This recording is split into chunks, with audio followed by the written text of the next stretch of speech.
Eto na nga mga chong, marami tayong basketball updates! Barangay Ginebra versus Meralco Bolts Game 2 prediction, ano ang mga dapat i-expect? Sydney Onwubere ang kailangan na bad boy ng Barangay Ginebra ngayong semifinals. Sa nakalipas nga na Game 1 semis ay maraming hero ang nagpakita sa Barangay Ginebra. Lahat nga sila ay may kanya-kanyang role na ginagampanan. At kabilang na nga dyan itong kanilang backup big man na si Sydney Onwubere. Limitadong minuto lang ang ibinibigay sa kanya ni Coach Tim Cone, pero okay na rin para sa big man dahil quality minutes naman ang kanyang isinusukli sa tuwing ipinapasok ito ni Coach Tim Cone. Noong Game 1 nga lang ay pinakita ni Sydney Onwubere ang kanyang role sa kanyang koponan, which is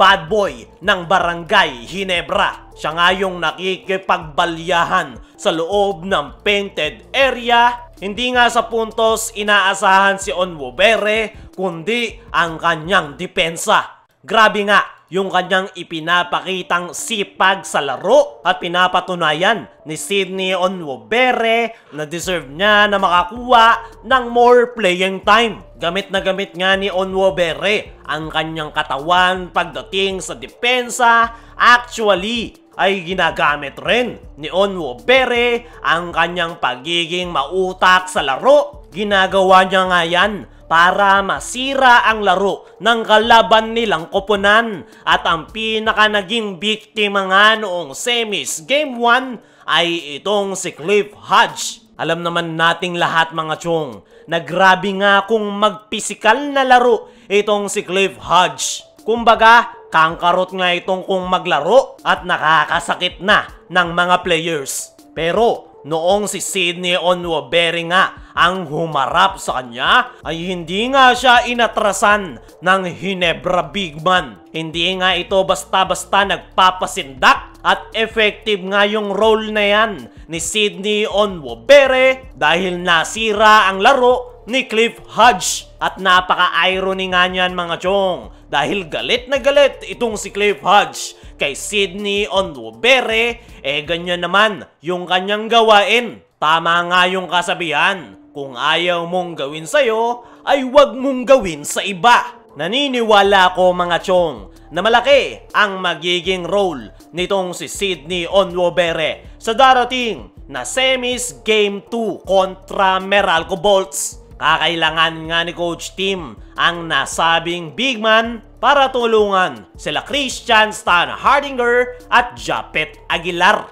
Nakikita na nga rin natin na binibigyan na paunti-unti ni Coach Tim ng playing time itong si Sydney Onwubere dahil kailangan nga nilang mas palawakin ang kanilang player rotation para masabayan ang Meralco Bolts. At ayon nga sa mga source, ay itong araw si Sydney Onwubere ay ang gagawing pantapat ni Coach Tim Cone kay Cliff Hodge. Mukhang nakita nga ni Coach Tim na effective bilang defender itong si Sydney Onwubere, lalong-lalo na kontra kay Cliff Hodge. Ine-expect na rin siguro ni Coach Tim na mas magiging physical ang laro sa darating na Game 2 at hindi nga po pwedeng ma-involve dyan yung kanyang mga key players dahil napaka-importante niyan para mapatakbo ang kanyang sistema. At itong si Sydney Onwubere ang gagamitin ni Coach Tim para makipagsabayan sa physical na laro ng Meralco Bolts. Sa ngayon ay tiwala at playing time lang talaga ang kinakailangan nitong si Sydney Onwubere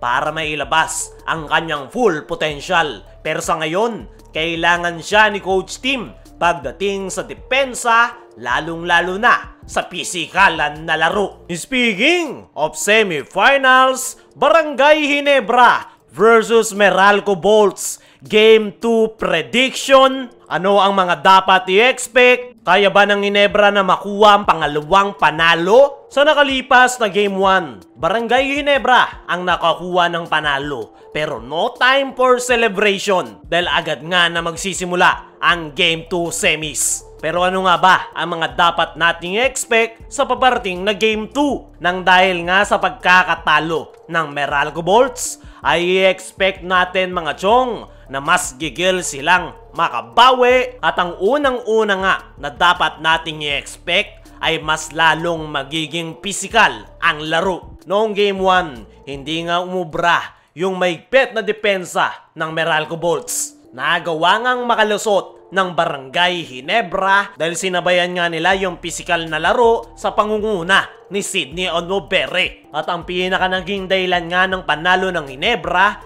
ay yung kanilang magandang 3-point shooting percentage na pinangunahan naman nitong kanilang rookie na si Ralph Koo. At ngayong darating na Game 2 ay expected nagagawan na ng paraan ng Meralco Bolts itong si Onobere, lalong-lalo na itong si Ralph Koo pagdating sa 3-point area. Huwag na tayong magulat kung mas magiging mahigpit yung depensa ng Meralco dito kay Ralph Koo matapos itong magpaulan last Game 1. Pero panigurado, magkakaroon rin ng counter adjustment itong si Coach Tim Cone. Panigurado, yung mga binanggit natin na expected na gagawin ng Meralco ay alam na yan ni Coach Tim. Hindi nga nauubusan ng adjustment itong Barangay Ginebra head coach at naniniwala ako na hindi pa talaga nila nilabas ang lahat ng kanilang mga plays noong Game 1. Ang isa nga sa pinakakailangan ng Barangay Ginebra sa darating na Game 2 at hindi po pwedeng mawala ay yung kanilang magandang ball movement. At para naman sa ating game prediction